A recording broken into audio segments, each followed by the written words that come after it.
موجودين فين بقى؟ في ده شارع القصر، وده فندق المشير والدنيا، وقدام مول عز، وده مول اهل مصر. هنوريكم كده الاجواء مول اهل مصر وفندق جويل، وانت كده عرفت انت فين. وعزة على الناصية هنا. طبعا الاجواء هنا عايز اقول لك يعني مول اهل مصر خطف الناس من العوام وجابهم هنا. طيب معانا ايه النهارده بقى؟ معانا النهارده جرب ده كده حاجه كده اختراع. المكان هنا بتاع شخص محترم جدا اسمه اسلام. تيجوا هنا تلاقي الدلع كله والحلاوه كلها في المكان. المكان ده بيقدم ايه؟ تعالوا نشوف بقى، خليكم معانا. خش كده. ازيك يا اسلام؟ جدا ماشي ما شاء الله. خامات كويسه جدا ومستورده ان شاء الله. تبدا الاسعار معانا بقى من اول 30 على حسب طبعا الصوصات اللي بياخدها العميل. في اوريو، في بيستاشيو، في وايت شوكليت، دارك شوكليت، بلو بيري، فراوله، اللي اي حاجه يعوزها الزبون عندنا موجوده ان شاء الله. قلت لي مندولين، هوز، توينكز. وريني حاجه على الموبايل كده، قلت لي انت اعملها. الفليبرات هو اسمه الفلفل.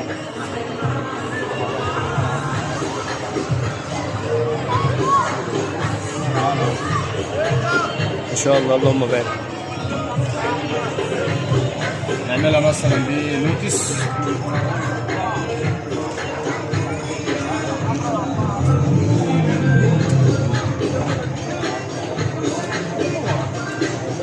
يعني اللوتس دي مثلا بتبقى ب 35. دي ب 35. يعني انت اسعارك بتبدا من 35. وعندي شغال بالصوص بتاع ماكدونالدز اسمه اللي هو الساندي كراميل بتاع الساندي بتاع ماكدونالدز.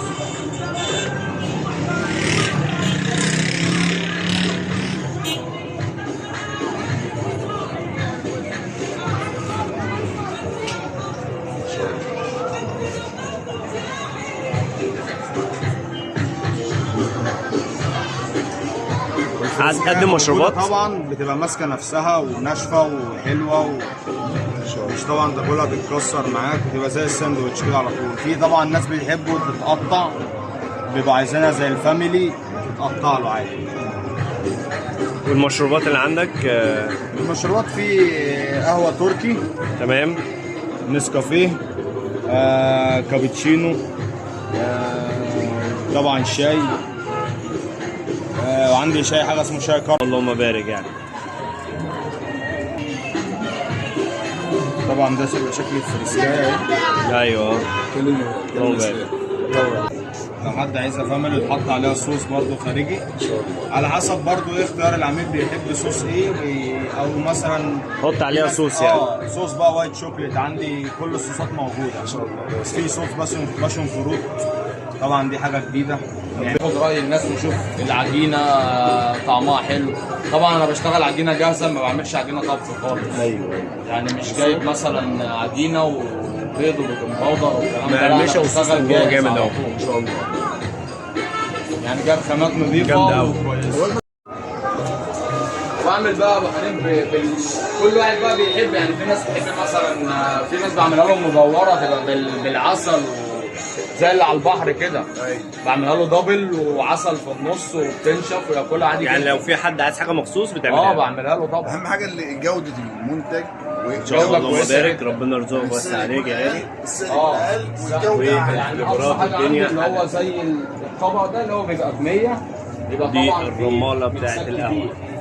يبقى عامل زي الفته مثلا، او زي القنبله مثلا. ان شاء الله. يبقى حاجه كبيره كده. الله يوسعك. بتحط فريسكا ووافل وصوصات وكنافه وبعمل حاجه اسمها كنافه دبي. طبعا دي الترند اللي ماشي، الشوكليت والكنافه والبيستاشيو مع بعض. الله يوسعك يا رب. دي برضو بعملها ان شاء الله. ان شاء الله. ربنا يرزقك ويوسع عليك يا باشا. عرفتوا كده المكان؟ انتظروكم في المكان ده. تعالى جرب. بنجرب طريق القصر عند مول اهل مصر. يعني وانا جاي طعم زي ما انت